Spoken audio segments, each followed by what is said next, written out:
செய்கிறதுன்னு பார்க்க போகிறோம். அதுக்கு தேவையான பொருட்கள் 4 பெரிய வெங்காயத்தை தோலை உரிச்சிட்டு நைஸாக நறுக்கி வச்சுருக்கேன். 4 தக்காளியை வந்து நைஸாக நறுக்கி வச்சுருக்கேன். கொஞ்சோண்டு தாளிக்கிறதுக்கு கருவேப்பிலை, 4 முட்டையை நல்லா அவிச்சிட்டு ஓடை எடுத்துட்டு 2 2 நறுக்கி வச்சிருக்கு.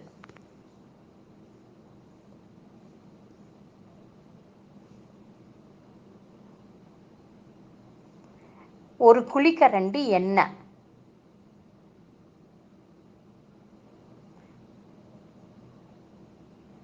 தேவையான அளவு உப்பு, 1 டேபிள் ஸ்பூன் தனி மிளகாத்தூள், 1/2 டீஸ்பூன் இஞ்சி பூண்டு பேஸ்ட்டு.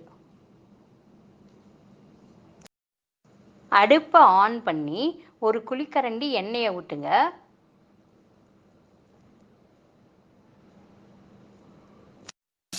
எண்ணெய் காஞ்சிருச்சு. இப்போ வெங்காயத்தை ஆட் பண்ணி நல்லா வதக்கணும்.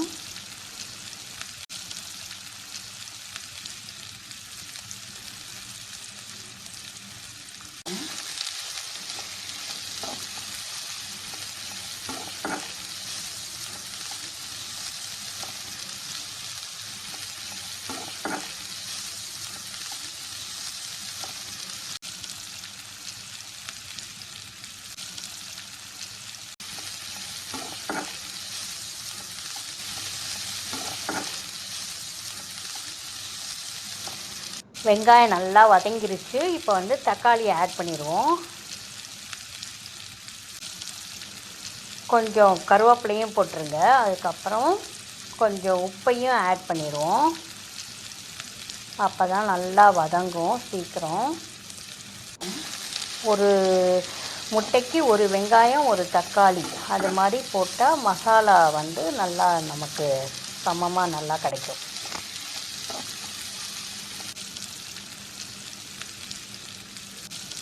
வெங்காயம் தக்காளி நல்லா வதங்கிருச்சு. இப்போ வந்து கொஞ்சம் இஞ்சி பூண்டு பேஸ்ட்டையும் நம்ம போட்டு பச்சை வாசம் போக நல்லா வதக்கிடுவோம்.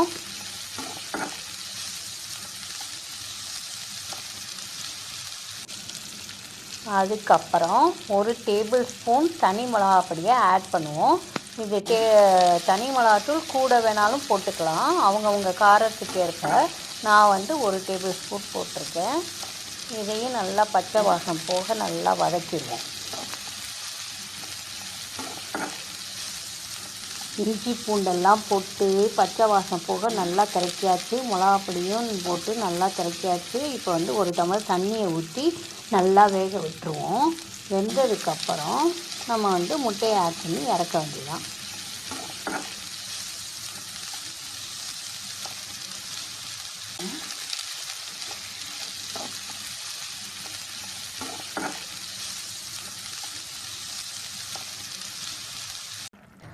வெங்காயம் தக்காளிலாம் நல்லா வெந்துருச்சு. இப்போ வந்து அவிச்ச முட்டையை எல்லா பக்கமும் மெதுவாக அதை வந்து அப்படியே வச்சுட்டு ரொம்ப கிண்டாமல், ரொம்ப நேரமும் வேக வச்சா ரப்பர் மாதிரி ஆயிரும். கொஞ்சம் 1 கொதி 2 கொதி கொதித்தோடனே இறக்கிடணும். அப்போ தான் நல்லாயிருக்கும்.